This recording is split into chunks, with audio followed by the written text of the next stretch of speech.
The Pfaff Creative Icon has what's called floating stitches, a whole entire menu that are designed that when you stitch the stitch on a folded piece of fabric and peel it open, it looks like they are floating. And I took and created a whole piece of fabric and used it as one of my blocks in the Pfaff Stitching Cosmos online course quilt that I'm showing you, where we feature 18 different presser feet and 25 different sewing techniques. So if this is of interest to you, learning lots of different techniques with your machine, definitely check out the links below this YouTube video where you can learn more. So first off, you're going to find these stitches in the techniques section, number 8, and they are the stitch grouping 8.5.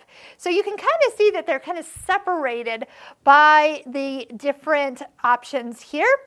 You can use a standard presser foot, or if you use the foot with the guide in the middle that comes with this machine, you will love it. Remember, you can touch the question mark and touch the stitch, and you will be guided with just some basics of how this is all going to work. You're going to take a piece of fabric and actually a piece of tearaway stabilizer, and as you fold it and you run the bi-level guide foot right next to the fold, it will stitch, and then what we're going to do is we're going to pull it open. Now, how did I get the multiple rows? They were pre-marked, and after sewing one, I folded it again and stitched and then folded it back, and then again and again. So if you are doing that, you will need to start from one side and work your way, or from the middle and work your way out, and then flip it around and continue folding and flipping. So just a little heads up if you're looking to do a whole bunch of different stitches. So let's just do this easy one.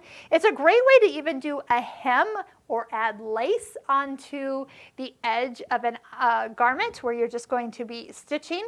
You can even do two pieces of fabric. So I'll do two options for you with this same technique. So this foot is just super easy. It's one of my favorite feet just to always have at my fingertips.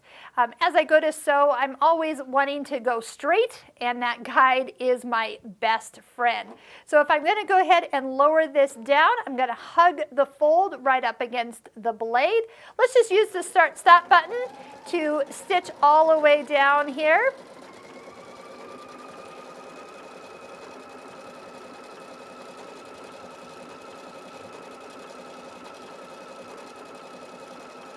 And why don't we just keep on stitching, and I will kind of show you how you can use this as actually a seam for just sewing two pieces of fabric together. Let's go ahead and pick a different stitch just for a different combination here. So obviously with this type of technique on this fabric, you wouldn't need the foot with the guide. Just any normal presser foot would be just fine. Oh, this is going to be fun with variegated thread. So just watch as you open it up, peel it open. That's, I think, half the fun of it. It's just opening up the stitches so you can, that is awesome on denim. I'm going to have to keep that in mind as I look at doing other projects. Boy, that is just so striking. So on here I picked a slightly not as heavy of a stitch as I started out, but again, when you come back, you are creating a very well stitched seam with this particular stitch. Now, don't be afraid, because you do have a straight stitch even where you don't have stitches showing. So you have a very well finished seam. You just have a decorative version holding that all together. I love, love that denim look.